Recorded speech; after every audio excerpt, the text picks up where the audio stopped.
Hey everyone, welcome back to the kitchen for another episode of Cork and Board, and today we are actually going to do things a little bit differently. We are starting off not with the wine, but with the dish itself, because we are having one of my all-time favorites, creamy tomato and burrata soup. I have to give a big shout out to Vincenzo Capitano for teaching me this recipe a couple of years back. I can't thank him enough for teaching me this one, and I'm happy to share it all with you guys. Now, this is a very rich recipe. It's got a lot of fatty cream and whatnot, so we need a wine with a very high acidity to balance that off. And to go with that, we are having this Il Grigio 2010 Chianti Classico Riserva. Should make for some nice drinking, but we've got a lot of work to do before we can get to that. So without further ado, let's dive on in.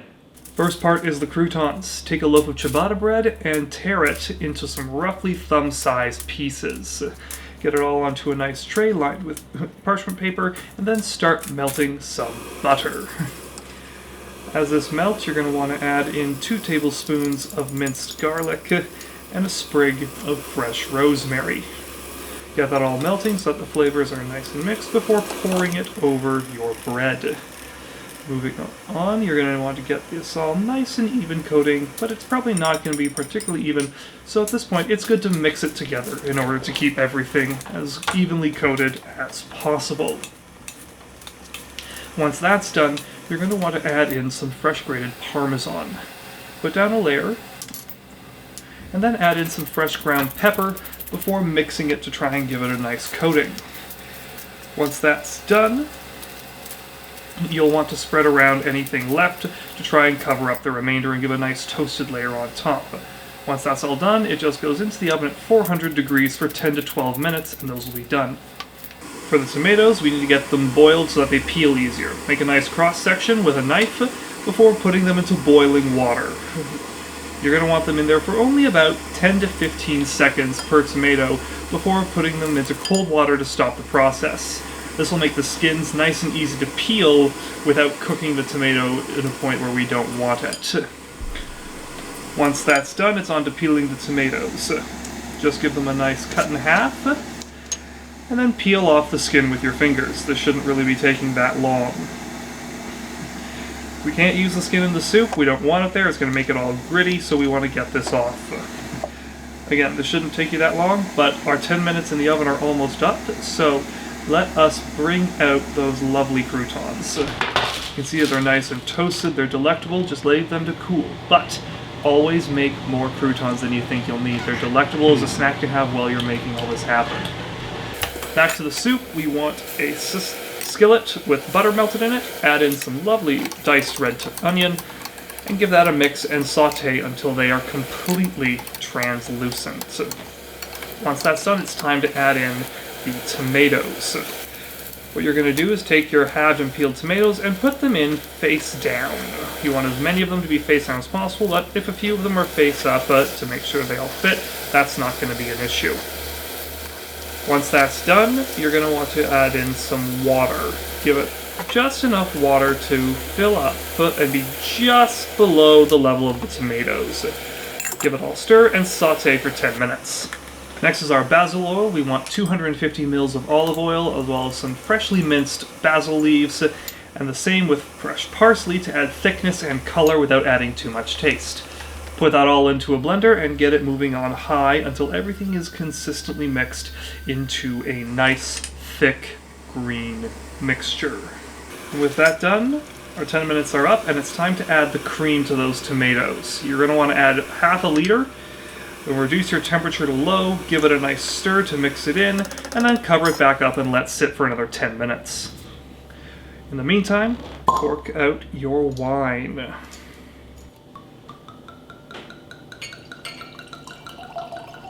So when I reached out to Vincenzo to ask if I could use this recipe in the show, he was absolutely ecstatic, but he also told me that he is launching his own hot sauce company. For him to be taking this step and bringing his expertise to something people can have in their own kitchen has me really, really excited.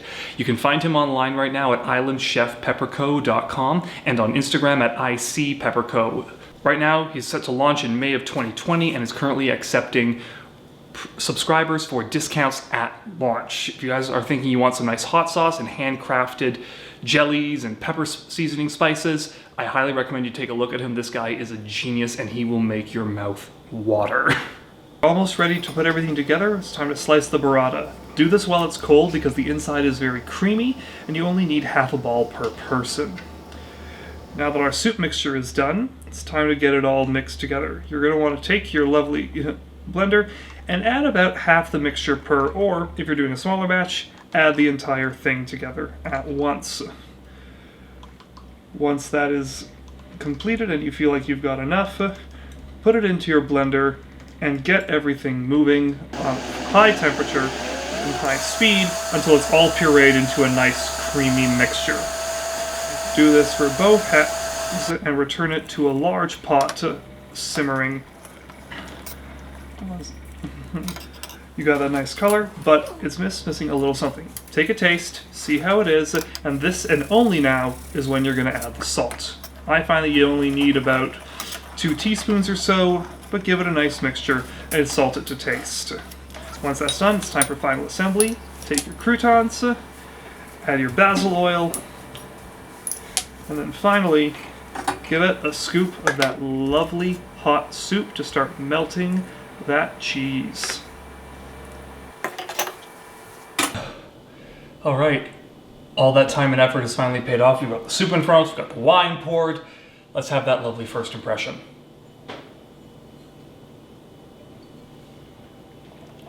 Oh, very acidic, almost like a sour taste, laced over with red fruit, but it's not overbearing, it's not heavy. Now, let's see what happens when we have a little bit of soup. Get some of that burrata onto your spoon, get a nice little crouton, and the soup will just follow.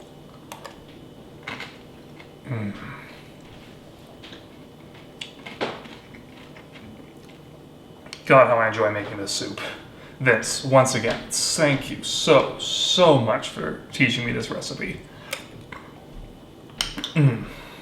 Oh, that's a delectable soup. Now, how does the wine taste after?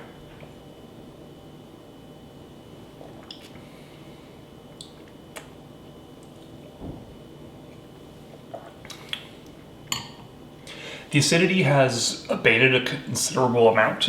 I'm really getting to enjoy the soup with the wine, and one again is compensating the other. The richness of the soup is being balanced off by the high acidity in the wine, and my palate feels cleansed after I have this. So it's a really nice pairing. It goes well. It's not too heavy on the wine, not too heavy on the soup.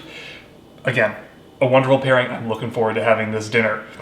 Thank you everyone for watching and tagging along. Vincenzo, again, I can't thank you enough so much.